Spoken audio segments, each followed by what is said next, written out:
भारतीय लोकतंत्र में नगर निकाय चुनाव का एक अलग महत्व है। एक प्रधानमंत्री, मुख्यमंत्री, सांसद और विधायक की देश निर्माण में जितनी भूमिकाएं रहती है, उतनी ही एक पार्षद की भी रहती है, क्योंकि पार्षद एक कॉलोनी का विकास करता है। जब एक कॉलोनी का विकास होगा, तब शहर का विकास होगा।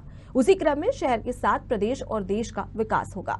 इन्हीं महत्वों को जानने के लिए इंदौर के वार्ड नंबर 81 से भाजपा पार्षद प्रत्याशी अभिषेक बबलू शर्मा से साधना न्यूज ने खास बातचीत की। निगम चुनाव की शुरुआत हो रही है, पहला चरण शुरू होगा और नगर निगम चुनाव की खासियत ये होती है कि एक नुमाइंदा होता है पार्षद, जो कॉलोनी की समस्याओं को दूर करता है।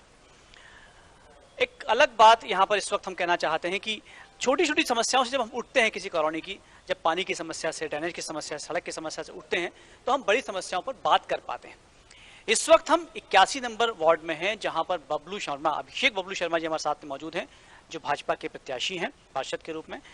बबलू जी से बात करते हैं। बबलू जी, जिस ढंग से आपसे बातचीत हुई है, जो कॉलोनी है आपकी या जो वार्ड है, यहाँ पर मूलभूत समस्याएं तो नहीं है बहुत ज्यादा, पानी की समस्या बहुत ज्यादा नहीं है, सड़क की समस्या नहीं है, इसके इतर क्या समस्याएं हो सकती हैं एक वार्ड में? यहाँ पर क्या समस्या है? देखिए, वैसे तो मूलभूत समस्या नहीं है हमारे वहाँ। सड़कों का काफी अच्छा नेटवर्क है, काफी विकसित गार्डन है। नर्मदा की लगभग जगह समस्या नहीं के समान है, मगर इस क्षेत्र की जो बसाहट है वो काफी पुरानी हो गई है। अब इतने लंबे समय में जो पुरानी लाइनें डली हुई हैं वो काफी डैमेज हो गई। जैसे ड्रेनेज की हम बात करें, नर्मदा की बात करें तो ग्रीनरी काफी हो गई, तो नर्मदा के अंदर जड़ें फंस जाती हैं, तो बहुत सारे उनकी भी कई जगह नर्मदा की लाइनों में भी समस्याएं हैं।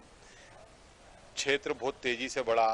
पहले सिंगल स्टोरी घर होते थे, अब 3-3, 4-4 मंजिल के घर हो गए हैं, उनमें किराएदार हो गए हैं, तो पानी की भी कमी कहीं ना कहीं कुछ कुछ जगह रहती है। कुछ गार्डन है जिनको डेवलप होना है, जैसे सत्यदेव नगर है, सूर्यदेव के कुछ 1-2 गार्डन है। लगभग बहुत अच्छा वार्ड है। सबसे बड़ी इस वार्ड की खासियत है कि यहाँ के जो रहवासी संघ है वो अपने आप में बहुत ज्यादा एक्टिव रहने वाले हैं। सभी रहवासी संघ समस्याओं के लिए जागरूक रहते हैं और लगातार उनके निपटारे के लिए प्रयास करते हैं।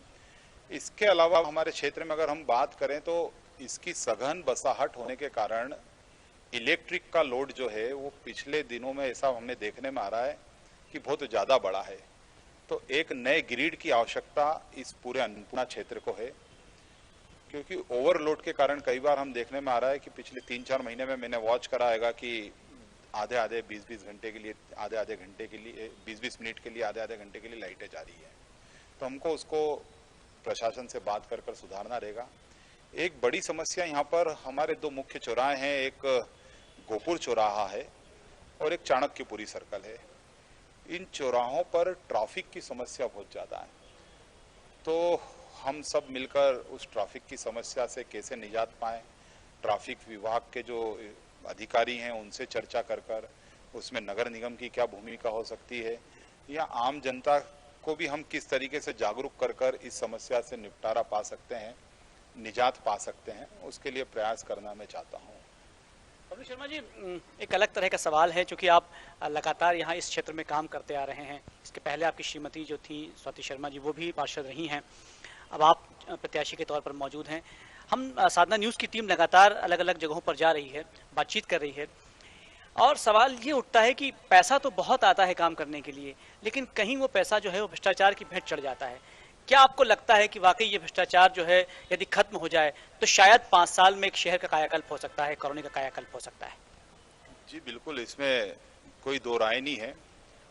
और मुझे बड़ा हर्ष भी है कि जब से भारतीय जनता पार्टी की सरकार नरेंद्र मोदी जी के नेतृत्व में काम कर रही है, शिवराज सिंह जी के नेतृत्व में काम कर रही है, इसके ऊपर काफी लगाम भी लगी है और बहुत हद तक उन पैसों का उपयोग जनता तक, जनता के अंतिम पंक्ति के व्यक्ति तक पहुंचाने का काम पिछली सरकारों ने करा है। जो थोड़ा बहुत लूप पोल है, हमारे जो महापौर हैं श्री पुष्यमित्र जी भार्गव, उनके महापौर प्रत्याशी हैं, हमारे लिए तो महापौर ही हैं, हम तो उनको जीता हुआ समझते हैं।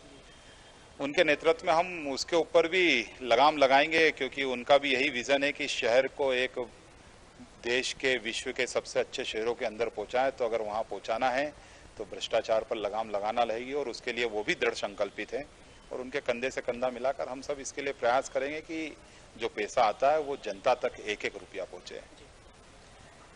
तो बहुत ईमानदारी से यदि बात की जाए तो अभिषेक बबलू शर्मा जी जैसे प्रत्याशी यदि जीतते हैं और पुष्यमित्र भार्गव जो पूर्व अधिवक्ता भी रहे हैं, ऐसे व्यक्ति यदि सामने आते हैं तो मुझे लगता है, हम सबको लगता है कि शहर का जो भविष्य है वो कुछ बेहतर हो सकता है, लेकिन तभी जब हम ईमानदारी से काम करें और भ्रष्टाचार का जो ये माहौल बना हुआ है उस पर कहीं ना कहीं लगाम कस सके। आप देखते रहिए साधना न्यूज़।